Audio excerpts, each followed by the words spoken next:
Ever wondered what's really going on inside the mind of a narcissist? It's so much more than just vanity or loving the sound of their own voice. It's a deep, deeply ingrained conviction that the world and everyone in it owes them. So today, we're going to do a deep dive and deconstruct the three core pillars of this mindset: that profound sense of entitlement, the explosive rage that erupts when it's challenged, and the exploitation of others that just becomes their normal way of life. Okay, so here's how we're going to break this down, because each piece really connects to the next. It's like a chain reaction. It all kicks off with that core belief, this unshakable conviction of entitlement. Then we'll see how that belief, when it slams into reality, ignites narcissistic rage. And that rage, well, that becomes the justification for what they see as their absolute right to exploit other people. And finally, we'll look at the painful fallout from all of this, the destructive cycle of abuse that so often traps the people closest to them. All right, let's start with entitlement. What is it, really? It's so easy to just write it off as simple arrogance, but believe me, it goes way deeper than that. From a clinical perspective, you can think of entitlement as the fundamental operating system for the narcissist.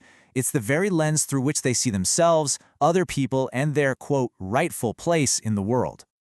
Now, let's zoom in on a couple of key words here: ingrained and unjustified. This isn't a belief that's earned or that can be changed with a few facts.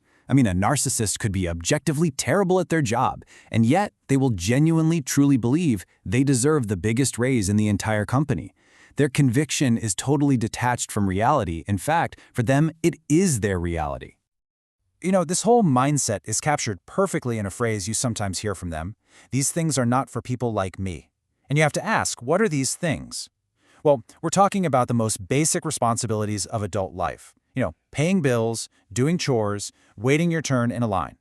To them, these aren't universal rules. No, they're indignities. They're for ordinary people, not for someone as special as they are.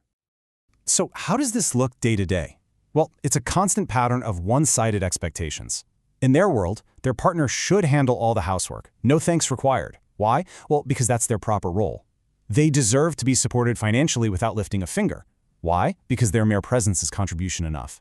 Even something as simple as waiting in a queue at the grocery store can feel like a deep, personal insult, like the world is failing to recognize their obvious importance. And listen, it is absolutely crucial to draw a line here. This is not healthy self-worth, not even close. A person with genuine self-esteem gets it. Respect is a two-way street. It's built on effort and mutual understanding. The narcissist, on the other hand, sees their desires as absolute rights, with zero reciprocity needed. And it's that fundamental lack of give and take that begins to poison every single relationship they touch. So what happens when this immense sense of entitlement crashes head-on with the real world? The result is narcissistic rage. If entitlement is their internal operating system, then rage is the massive system crash that happens anytime reality doesn't bend to their will. It's the explosive reaction when their specialness gets questioned, even for a second. The really critical thing to understand here is just how out of proportion the reaction is. To a narcissist, hearing the word no isn't just a simple rejection. It's a deep, personal, narcissistic injury. It's processed as a direct attack on their core value as a human being. And that's why a minor frustration, something most of us would just shrug off, can trigger a gigantic and often really destructive outburst.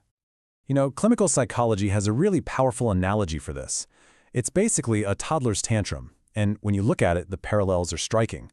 The inability to handle frustration, the completely self-centered worldview, the demand for instant gratification, it shows a profound emotional immaturity. The terrifying difference, of course, is that this isn't a toddler. This is a full-grown adult with adult strength, adult resources, and an adult capacity to cause serious harm. But it is a huge mistake to see this rage as just a loss of control. Far from it. A lot of the time, it's a weapon. It's a calculated tool used to intimidate people, to silence them, and to force them back into line. And the biggest proof of this is where it happens, almost never in public. That charming, wonderful mask stays on for the outside world. The rage is saved for behind closed doors, for the very people they claim to love. And all of this leads us right to our third point: exploitation. Think about it. When you believe you're inherently superior and you're entitled to whatever you want, using other people isn't just a possibility. It's pretty much inevitable. It's the logical interpersonal consequence of this entire mindset. And this exploitation, it seeps into every single corner of a relationship. Emotionally, they're like a vampire. They will drain you dry, demanding support they never, ever give back. Financially, they'll spend shared money on themselves while joint bills pile up. Socially, they will happily use your contacts and your network to climb a ladder and then kick that ladder out from under you. In every single case, the message is the same. Other people aren't partners. They are objects, tools to be used. And here's the part that is just so disturbing.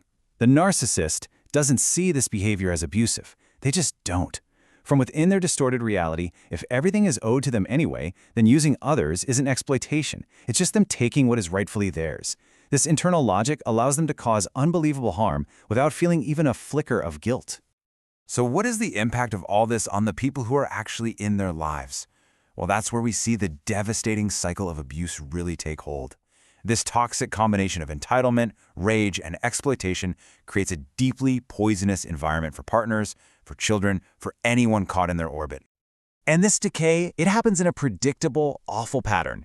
It starts with a total imbalance. One person is always giving, the other is always taking. And this is held in place by a very powerful psychological hook. Cycles of awful cruelty are broken up by just enough affection to keep hope alive. It forges a traumatic bond. And to survive this, the victim's own mind starts trying to make sense of it, rationalizing the abuse with thoughts like, well, he's not always like this, just to make it bearable. The long-term consequences for the person on the receiving end they're just devastating. The constant giving leads to chronic exhaustion, feeling like a servant in your own life. This is often paired with serious financial hardship because they're being exploited. And psychologically, the constant criticism leads them to internalize all the blame, to think, this must be my fault. And slowly, tragically, all of this just erodes their very sense of who they are. So there you have it. You have this conviction of entitlement that fuels rage, which in turn justifies exploitation, which creates this horrific cycle of abuse. And it is all built to protect one thing, a fragile, grandiose self-image. And this leaves us with one last crucial question to really think about. What happens when that illusion of grandiosity is completely and finally shattered?